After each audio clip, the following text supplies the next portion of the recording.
91.1, los reportajes imprescindibles para escuchar en la mañana de la gran radio de Santa Fe. Bueno, hace algunos días el periodista Sebastián Domenech conmovió a la comunidad a partir de contar su historia, su situación familiar, que por una denuncia de su expareja no puede ver desde hace ya 6 años a sus 2 hijos, a 2 hijos que tuvo con esta pareja. Habló con algunos medios, contaba que en la denuncia ella lo acusaba de haberle pegado a uno de sus hijos y se comprobó luego que era una denuncia falsa. Dice, cuando hay una acusación así, la justicia de familia activa protocolos y restricciones y ahora la cautelar sigue vigente 6 años después. Hablo porque crucé el límite, estoy cansado, pero no puedo estar y no me importa nada. Después tuvo que dar marcha atrás con algunos dichos porque obviamente también la justicia entendió que esto podía entorpecer la situación que se está viviendo intrafamiliar en el medio de los chicos y todo el grupo familiar que se ve de alguna u otra forma afectado. Estamos en un momento también de fiestas, de momento de reuniones familiares, que generalmente se define, bueno, Navidad la paso con la madre, en Año Nuevo con el padre, y son situaciones siempre muy complejas y se están repitiendo permanentemente en los juzgados de familia. Tuvimos muchos mensajes a partir de haber tratado este tema, de haberlo contado simplemente, disparó muchas inquietudes en la gente, así que decidimos ir por un poquito más y estamos en línea con Adriana Martínez Bedini, que es especialista en Derecho de Familia, fue vicepresidenta del Consejo de los Derechos de Niñas, Niños y Adolescentes y con ella queríamos introducirnos en este tema que tiene muchísimas aristas, así que la vamos a saludar. Doctora, buen día, ¿cómo le va? Buenos días, ¿cómo están? Bueno, decíamos, tienen muchas aristas y sabemos que en las últimas horas incluso usted también ha podido dar su opinión sobre casos como este, como el que contábamos recién. Sí, seguro. Es un tema y sobre todo, como vos decías muy bien, en momentos en que las familias se juntan para festejar, ¿no? Y vos decías que de los papás separados siempre eligen o con mamá, con papá, qué fiesta pasar con cada uno. Y yo voy más allá, ¿por qué no todos juntos? Porque realmente si uno piensa en los chicos y la prioridad es mantener su integridad, su felicidad, su salud mental, ¿por qué no hacer un esfuerzo como adultos y decir, dejamos por un rato nuestras disputas de lado y tratamos de pasar todos juntos este momento para que ellos lo vivan con mucha naturalidad? Siempre las fiestas es un momento en que aquellos que están separados de sus hijos y los chicos lo viven con muchísima angustia. ¿Con qué planteos generalmente se encuentra cuando se enfrenta a estas situaciones? Digo, se están repitiendo los casos como el que contábamos del colega de Sebastián Domenech. Hay mucha polémica en torno también a esto, a las causas que por ahí, digamos, en medio de una disputa de familia termina en la justicia por esto, porque aparece una denuncia. Claro. ¿Cuáles son las diarias con las que se encuentra usted cuando enfrenta este tema? Generalmente las denuncias son todas muy similares, o es por violencia ejercida por alguno de los padres contra el otro cónyuge o bien contra los chicos, o es por abuso, cualquier tipo de abuso. Y estas denuncias que hacen muy bien la justicia en poner un impedimento e investigarlas rápidamente, porque de no hacerlo corremos el riesgo de que pase lo que pasó en La Pampa, ¿no? Que sí. Como la justicia no hizo caso a las denuncias, un chiquito de 5 años terminó muerto por su mamá y por la pareja de la mamá. Entonces es importante que se tomen estas medidas precautorias. Las leyes que se dictaron en protección de los niños y sobre todo de las mujeres víctimas de violencia son leyes de avanzadas y son muy buenas. El tema es cuando son mal utilizadas esas leyes o son utilizadas para excluir al otro integrante de la familia de la casa, o bien para saldar cuentas a través de estas denuncias que no se han saldado en el divorcio, ¿no? Por eso no están mal las primeras medidas que se toman, son necesarias y es de protección de los niños y de las mujeres, pero la justicia tiene que tener la misma celeridad para levantar esas medidas cuando los hechos no son demostrados. Porque un mes, un año, y en este caso que estaban hablando puntualmente, 6 años, sin un contacto efectivo, es durísimo. Y es también durísimo o más duro para los chicos que están en esta situación metidos como si fuesen el botín de guerra entre los adultos, ¿no? Me parece que diste en un punto central, porque estamos, digamos, la gran polémica pasa, para hacerlo sintético, por lo menos lo que yo creo, pasa porque en estos momentos, digamos, se está hablando mucho de un poder judicial que tenga perspectiva de género, que pueda atender rápidamente las denuncias por violencia, violencia machista, donde las mujeres son agredidas físicamente, psicológicamente, patrimonialmente. Pero el tema es que frente a las leyes, el problema, como bien vos decías, me parece que es cuando se tergiversa esto y se utiliza los mecanismos que actualmente te da la justicia, cuando no podés resolverlo de otra manera, ¿no? Una denuncia falsa. Hay gente que hace denuncias falsas. Hay gente que hace denuncias falsas cuando no puede resolver el desvincularse de su pareja, ¿no? Esto es real.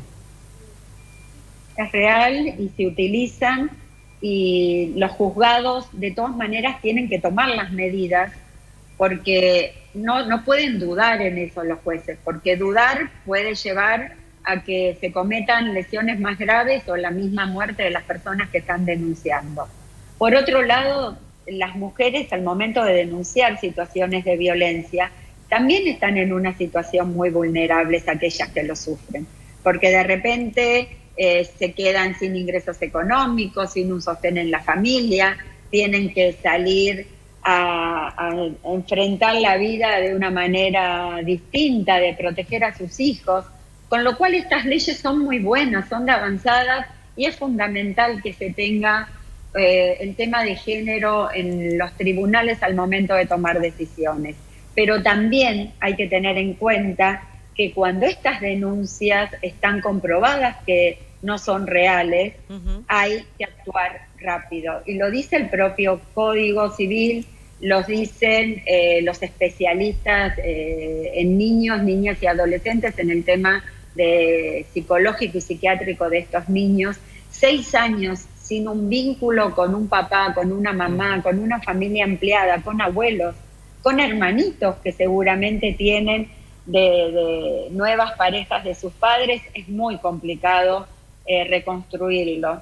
Y creo que ahí hay que poner el foco, ¿no? En pensar en los niños y no tanto en los adultos involucrados en estas situaciones. Algo que parece súper difícil.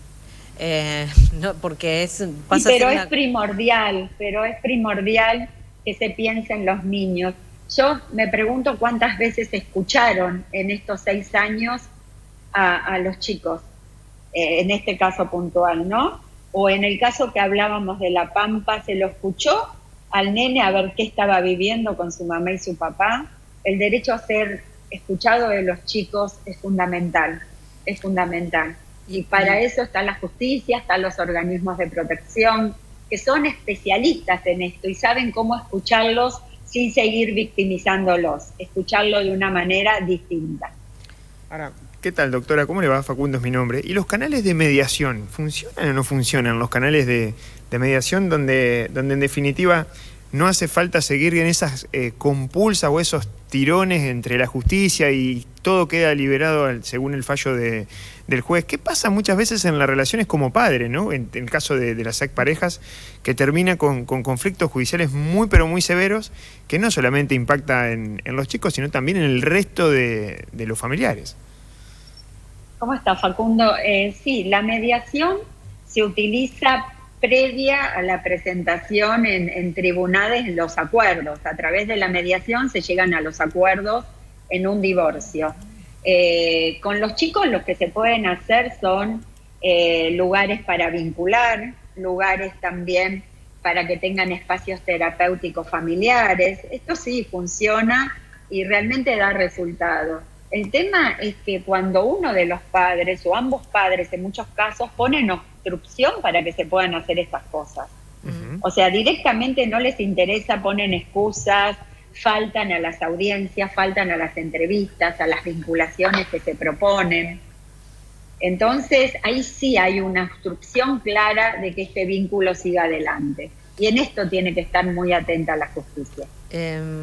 Estaba pensando, bueno, el día que tocamos esto también hubo muchos, y eso nos llamó mucho la atención también porque siempre hablamos de papá y mamá que están en medio de un divorcio y todo lo que genera para los chicos, pero también el vínculo que se pierde con los abuelos, los abuelos, ¿no? claro. Que quedan en el medio del baile, porque quedan en el medio del baile y sufren un montón porque no pueden ver a los chicos, porque aparte el sufrimiento, la impotencia, porque sos de palo, no podés opinar y sin embargo los tenés que cuidar, y cuando te los llevan y a lo mejor no lo ves por un gran tiempo, no podés ni opinar si está bien o si está mal.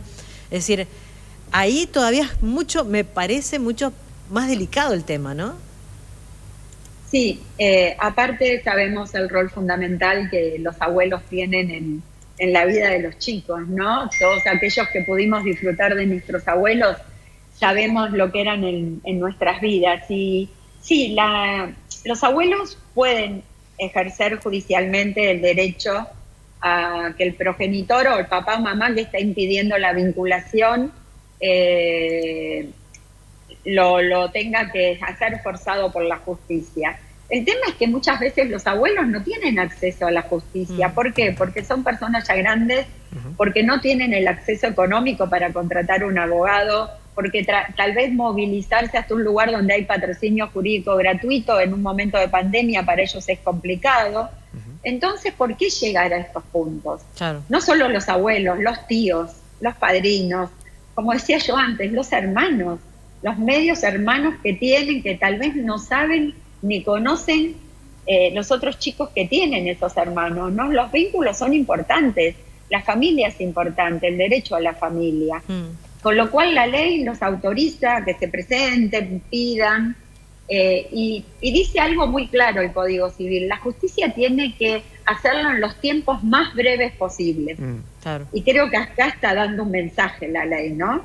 Diciendo, a ver, activemos y acortemos los tiempos para que esta familia pueda empezar a reencontrarse. No es fácil reconstruir un vínculo después de tantos años, ¿no? Y de un mensaje que seguramente han recibido estos chicos en contra de su papá, como pasa en tantísimos casos, con papás o con mamás alejados de sus hijos. Sí, cuando nos dice un oyente, el 917, cuando se pierde en la niñez con padres que inculcan el no amor al otro padre.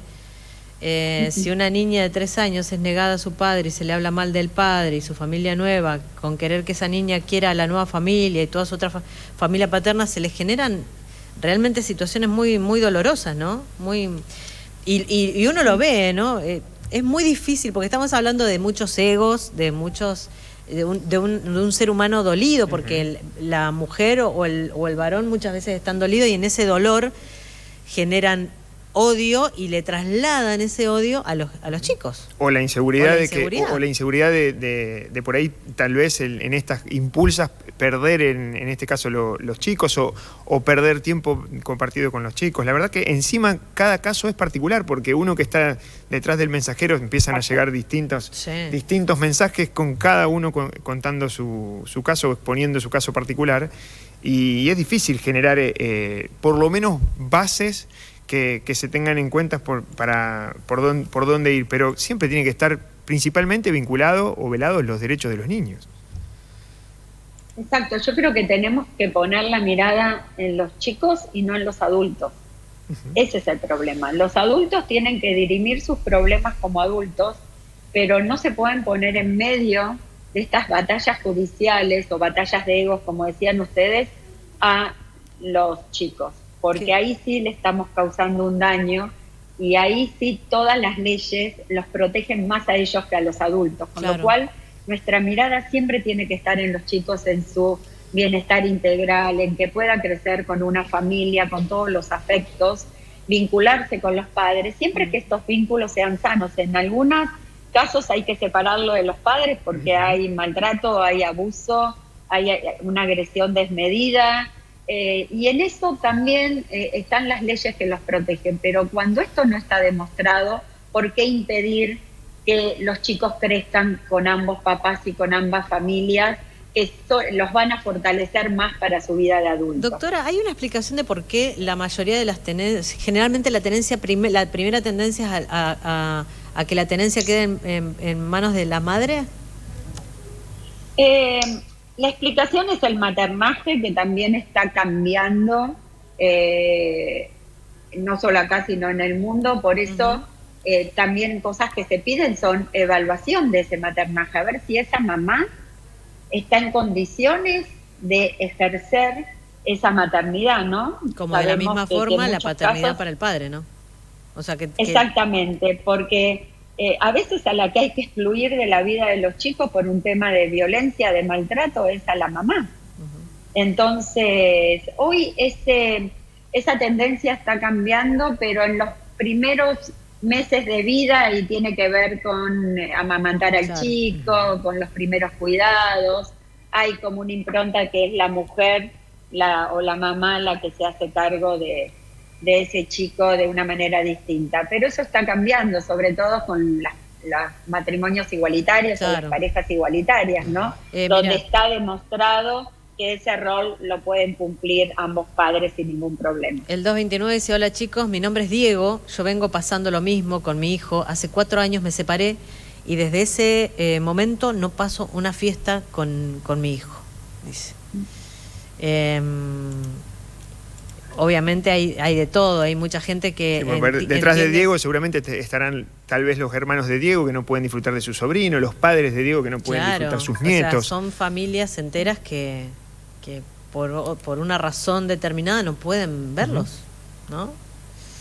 Que no hay acuerdo. Sobre todo el hijo de Diego, ¿no? Que no puede disfrutar con su familia. Tal cual. Ese es el tema. Ese es el cambio de perspectiva que nos está proponiendo Adriana, me parece, ¿no?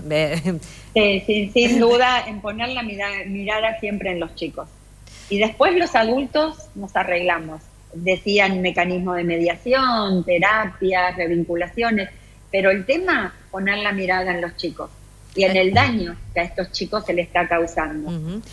Obviamente también... Y hay muchos Diegos, no hay uno solo. No, hay muchos Diegos y también hay mucha gente que se enoja con el feminismo y en esto quiero ser clara. Yo tengo una mirada con perspectiva de género y hasta yo me he planteado cómo tocar estos temas, porque te ponen una disyuntiva. Por un lado, entender que las leyes con perspectiva de género y la ley Micaela, por ejemplo, son necesarias y son herramientas fundamentales que las vamos a seguir reclamando siempre que se apliquen en el Poder Judicial, pero también echa la ley, echa la trampa, o siempre hay alguien, que sea el sector que sea, que siempre se aprovecha de la legislación que existe. Entonces, tratar de separar las aguas, de que cada caso es diferente, y como bien vos decías, me parece, Adriana, entender que lo primero que hay que hacer es una mirada sobre el niño o la niña, me parece que es donde hay que posar hoy el foco, ¿no? Y que no están encontradas lo que estamos hablando con el feminismo ni con las leyes de protección integral a la mujer, que son necesarias, y empecé diciendo eso, ¿no? Exacto. Que estas leyes se dictaron porque el 80% de las víctimas de violencia son mujeres y los femicidios le ocurren a las mujeres, pero también hay hombres víctimas de violencia y hay que entender esto, porque si no es que tenemos una mirada muy sesgada y muy parcializada. Estas leyes son importantes, pero cuando estas leyes son mal utilizadas, juegan en contra de todo el avance legislativo que se quiera lograr. Claro. Porque estos chicos víctimas de estas separaciones parentales, sin duda, se están formando de una manera que se van a oponer cuando crezcan, porque los chicos tienen 5 o 6 años, pero cuando crecen, lo ven a sus padres, los buscan por redes sociales. Hoy no se puede negar que un chico se contacte con sus padres, con lo cual esto le habrá dado resultado a aquella mamá o aquel papá que impidió el vínculo un tiempo, pero con el transcurso del tiempo lo van a querer recomponer, porque los chicos siempre buscan a sus papás y a sus mamás. ¿Qué te cuentan, Adriana, vos que has tenido esa participación en el Consejo de Derechos de los Niños? ¿Qué te dice un nene, una nena que está pasando un proceso así? ¿Cuál es el denominador común? ¿Qué vivencian los chicos? Generalmente mucha angustia. Siempre se trabaja con equipos interdisciplinarios, abogados, psicólogo y trabajador social, para que él se sienta contenido, los chicos se sientan contenidos y escuchados. Manifiestan mucha angustia, no entender lo que está pasando. ¿Mucha culpa? Y lo que siempre... No, culpa no demasiada, porque siente que es algo que les está pasando por la familia, no por ellos mismos. Y quieren recomponer esta situación, ¿no? Entonces, por eso se trabaja mucho en espacios de revinculación. Porque esto hay que hacerlo paulatino. Un chico que hace 4, 3, 1 año, 6, que no ve a su papá o a su mamá o a sus abuelos, hay que empezar de a poco. Es como empezar a aprender de nuevo a ser familia, ¿no? Entonces se necesitan espacios muy cuidados en los que se sientan contenidos y sobre todo escuchados. Hay un par de mensajes más que quería leer. El 183 dice: buenos días a todos, yo tengo una familia ensamblada y por suerte no tenemos problemas con nuestros hijos, pero hay que tener en cuenta lo que quieren los chicos y dónde y con quién quieren estar. Creo que es ahí donde la justicia está fallando, dice. Gracias. Porque bueno, lo que contabas, en ese derecho a ser escuchado, ¿no? Exacto. Sin duda es primordial. Adriana, te agradecemos muchísimo esta comunicación con Aire de Santa Fe. No, muchas gracias a ustedes por tratar estos temas que realmente son muy importantes. Un abrazo grande. Y feliz año para todos. Igualmente, Adiós. Igualmente. La doctora Adriana Martínez Bedini es especialista en Derecho de Familia, fue vicepresidenta del Consejo de los Derechos de Niñas, Niños y Adolescentes, tema de los derechos de los niños en plenos, sobre todo en estos momentos donde estamos viendo muchos casos de divorcios muy mediáticos, con situaciones de bastante violencia, con situaciones también de padres alejados de sus hijos y por supuesto también los abuelos que terminan sin ver a sus nietos durante mucho tiempo. En Aire de Santa Fe, las noticias